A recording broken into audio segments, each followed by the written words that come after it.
Friends, स्वागत है आपका आपके अपने YouTube channel R S teacher academy पर। दोस्तों, 2016 में यूपी टेट दो बार हुआ था। एक फरवरी में हुआ था और दूसरा दिसंबर में हुआ था। तो फरवरी में जो आपके प्रश्न पूछे गए थे उसमें आपका जो हिंदी का पार्ट पूछा गया था उसको हम आज की वीडियो में कवर करेंगे, और इन प्रश्नों के माध्यम से आप अपनी तैयारी को भी चेक कर सकते हैं। कम समय में अधिक से अधिक प्रश्न आप देख सकते हैं। ठीक है, तो वीडियो को स्टार्ट करने से पहले मैं आपसे रिक्वेस्ट करूंगा कि यदि आपने चैनल को सब्सक्राइब नहीं किया है तो प्लीज़ चैनल को सब्सक्राइब कर लीजिए, और वीडियो पसंद आए तो एक लाइक भी कर दीजिए। चलिए करते हैं स्टार्ट आज की वीडियो। तो देखिए, पहला प्रश्न पूछा गया था, अष्ट छाप के कवि नहीं हैं। ऑप्शन ए नावादास, option B Krishnadas, option C Parmanand Das, या फिर ऑप्शन डी नंददास।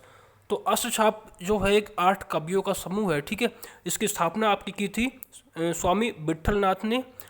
और बात करें अगर कवियों की, कवि कौन कौन से कवि इसके अंतर्गत हैं अष्टछाप में, तो देखिए आपके कुम्मन दास, सूरदास, परमानंद दास, कृष्णदास, और आपका गोविंद स्वामी, शीत स्वामी, चतुर्भुज दास, और लास्ट आपका नंददास। कुल मिलाकर ये 8 जो कवि हैं, इनको, इन 8 कवियों के समूह को हम अष्टछाप कवि कहते हैं। तो इसमें जो आपका ऑप्शन ए है नाभादास, ये आपका राइट आंसर है, क्योंकि ये जो है अष्टछाप के कवि नहीं है। ठीक है, चलिए नेक्स्ट प्रश्न आपका है, आचरण की सभ्यता किसका निबंध है। महावीर प्रसाद द्विवेदी, सरदार पूर्ण सिंह, रामचंद्र शुक्ल, या फिर पदम सिंह। तो देखिए, आचरण की जो सभ्यता ये निबंध है, ये है आपका सरदार पूर्ण सिंह का। Option B is the right answer. Next प्रश्न आपका है, जो वाणी द्वारा व्यक्त ना किया जा सके उसके लिए एक शब्द क्या होगा। पहला है आपका ऑप्शन आत्म साक्षात्कार, बी स्वानुभूति, सी अनिर्वचनीय, या फिर डी रहस्य। तो जो वाणी द्वारा व्यक्त ना किया जा सके उसके लिए एक शब्द होता है आपका अनिर्वचनीय। Option C is the right answer. आत्म साक्षात्कार का मतलब होता है स्वयं के बारे में ज्ञान होना। ठीक है, और स्वानुभूति की बात करें तो स्वानुभूति आपका होता है किसी वस्तु का स्वतः अनुभूति होना, स्वानुभूति कहलाता है। और रहस्य जो बात किसी को ना ज्ञात हो या जिसके बारे में किसी को पता ना हो उसको हम कहते हैं रहस्य। नेक्स्ट प्रश्न है, उत्साह किस रस का स्थायी भाव है। ऑप्शन ए करुण रस, ऑप्शन बी वीर रस, ऑप्शन सी हास्य रस, या फिर ऑप्शन डी श्रृंगार रस। तो उत्साह जो है आपका वीर रस का स्थायी भाव है। Option B is the right answer.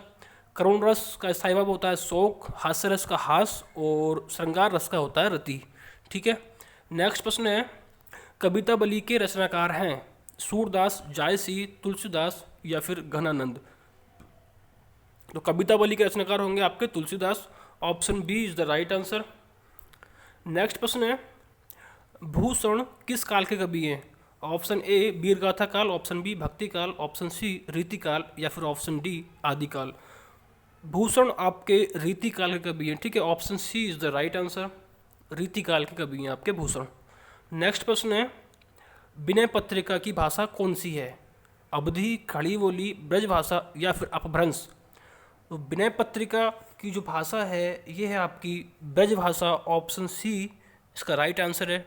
ठीक है, चलिए नेक्स्ट प्रश्न की बात करें तो नेक्स्ट प्रश्न आपका है, टा वर्ग किस प्रकार के व्यंजन हैं।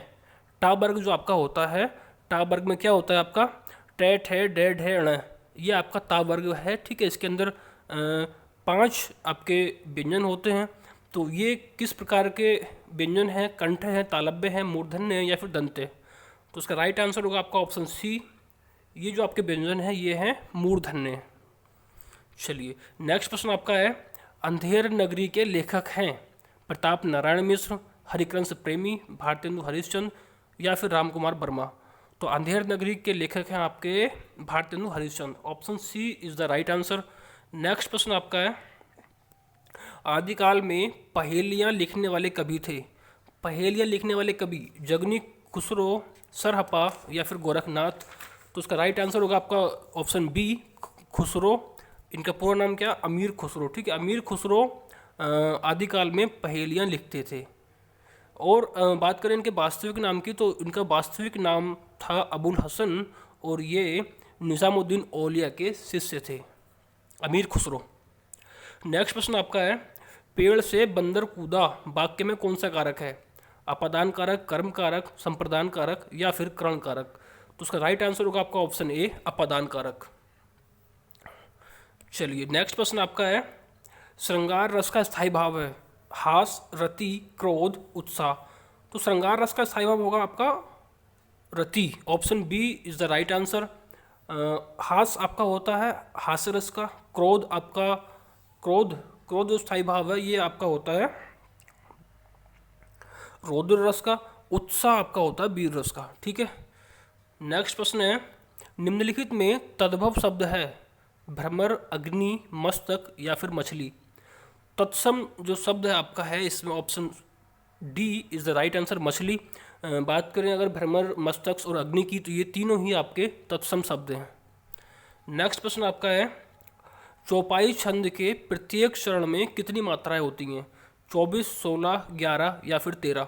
चौपाई जो एक छंद है आपका ये आपका सममात्रिक छंद है और मात्राओं की अगर हम बात करें तो मात्राएं इसमें होती हैं 16। ठीक है, option B is the right answer, 16 मात्राएं होती हैं आपके चौपाई छंद में।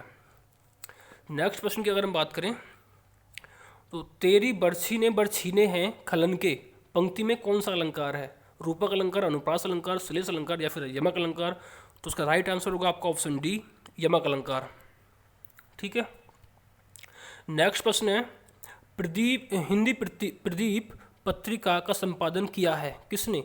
बद्री नारायण चौधरी प्रेमधन ने, बालकृष्ण भट्ट ने, प्रताप नारायण मिश्र ने या फिर भारतेंदु हरिश्चंद्र ने। तो इसका राइट आंसर होगा आपका ऑप्शन बी, बालकृष्ण भट्ट। जो आपकी हिंदी प्रदीप पत्रिका है ये बालकृष्ण भट्ट द्वारा इसका संपादन किया गया है। चलिए नेक्स्ट प्रश्न है, सूर्य उदय शब्द का संधि विच्छेद है। 4 ऑप्शन आपके पास दिए हुए हैं तो उसका राइट आंसर होगा आपका ऑप्शन बी, सूर्य प्लस उदय। सूर्य प्लस उदय और इसमें संधि कौन सी है? संधि है आपकी गुण संधि। चलिए नेक्स्ट प्रश्न है, यथाशक्ति में समास है अव्ययभाव, तत्पुरुष, द्विगु या फिर कर्मधारय। यथाशक्ति में समास आपका होगा अव्ययभाव, option A is the right answer. Next प्रश्न, इनमें कौन सा शब्द तद्भव है? मधुप, भ्रमर, मधुकर या फिर भमरा।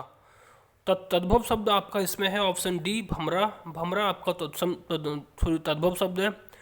बाकी जो आपके 3 मधुप, भ्रमर और मधुकर ये तीनों ही आपके तत्सम शब्द हैं। नेक्स्ट प्रश्न है, मुद्री का तत्सम रूप है।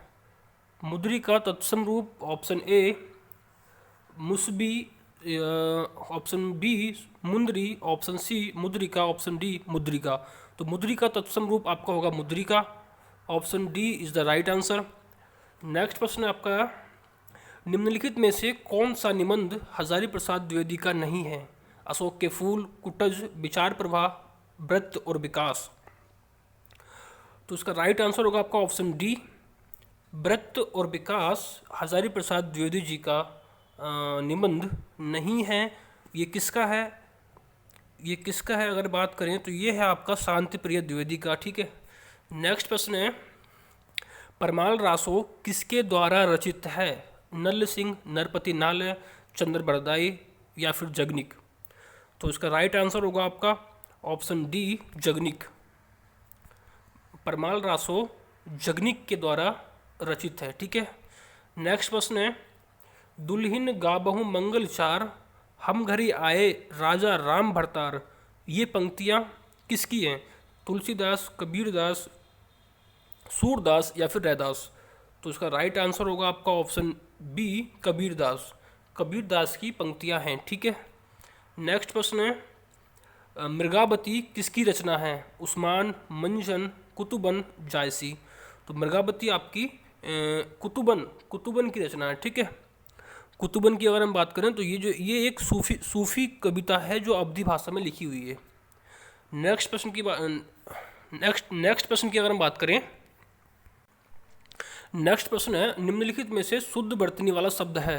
अंतर्राष्ट्रीय, अंतर्राष्ट्रीय, अंतर्राष्ट्रीय एक शब्द है और 4 ऑप्शन आपको दिए गए हैं। इनमें से आपको शुद्ध वर्तनी वाला ऑप्शन सेलेक्ट करना है। तो इसका राइट आंसर होगा आपका ऑप्शन ए, अंतर्राष्ट्रीय की जो शुद्ध वर्तनी होगी वो ये होगी। ठीक है, नेक्स्ट प्रश्न आपका, आगे कुआं पीछे खाई का अर्थ है? चारों तरफ जल ही जल होना, रास्ते का बंद होना, दोनों ओर मुसीबत, बीच में निकल भागना। तो आगे कुआं पीछे खाई का मतलब होगा दोनों ओर मुसीबत। Option C is the right answer. Next प्रश्न है, रामचरितमानस की भाषा क्या है? अवधी, ब्रज, खड़ी बोली या फिर भोजपुरी? तो इसका राइट आंसर होगा आपका ऑप्शन ए, अवधी। रामचरितमानस किसके द्वारा लिखी हुई है? गोस्वामी तुलसीदास जी के द्वारा लिखा हुआ एक महाकाव्य ग्रंथ है, ठीक है। और इसके अंदर 7 कांड बताए गए हैं। कौन कौन से हैं?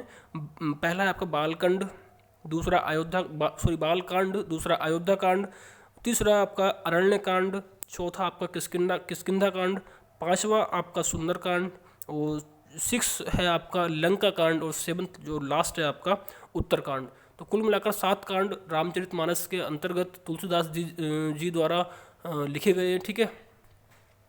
नेक्स्ट प्रश्न है, आदिकाल के लिए वीर गाथा काल नाम किसने प्रस्तावित किया? डॉक्टर रामकुमार वर्मा, महापंडित Rahul Sankrityayan, option C Acharya Ramchandra Shukla, option D Hazari Prasad Dwivedi. तो इसका राइट आंसर होगा आपका ऑप्शन सी, आचार्य रामचंद्र शुक्ल द्वारा आदिकाल को वीर गाथा काल की संज्ञा दी गई है। नेक्स्ट प्रश्न है, उत्कर्ष शब्द का विलोम लिखिए। पतन, अपकर्ष, अपभ्रष्ट, विकर्ष। तो उत्कर्ष का विलोम होगा आपका अपकर्ष। Option B is the right answer. Next प्रश्न है, आनंद कादम्बनी के संपादक कौन थे? लास्ट प्रश्न आपका है ये। Option A Babu Mahadev Seth, option B Chandradhar Sharma Guleri, option C Badri Narayan Chaudhary Premghan, option D Ambika Prasad Vyas. तो इसका राइट आंसर होगा आपका ऑप्शन सी, बद्री नारायण चौधरी प्रेमधन ने आनंद कादम्बनी का संपादन किया, ठीक है। तो कुल मिलाकर ये कम समय में हमने अधिक जो 30 प्रश्न है उसको कंप्लीट किया। और इनमें से कितने प्रश्न ऐसे थे जिनका उत्तर आप दे पाने में समर्थ हैं, ठीक है, ये कमेंट के माध्यम से आप हमारे साथ शेयर कर सकते हैं। और वीडियो यदि अच्छी लगी हो तो चैनल को सब्सक्राइब भी कर लीजिए और एक लाइक भी कर दीजिए, ठीक है। तो मैं आपके लिए और जितने भी यूपी टेट में आपका सीडीपी हो गया, हिंदी, इंग्लिश, मैथमेटिक्स कंप्लीट, और जो आपका ईबीएस का जो पोर्शन है वो मैं कंप्लीट आपको जितने भी प्राथमिक स्तर पर जितने भी जो आपके पेपर हुए हैं अभी तक, उन सभी को मैंने आपको प्रोवाइड करा दिया है, ठीक है। तो चलिए इसी अच्छी बात के साथ इस वीडियो में सिर्फ इतना ही। मिलते हैं एक नई वीडियो में, तब तक के लिए नमस्कार। जय हिंद, जय भारत।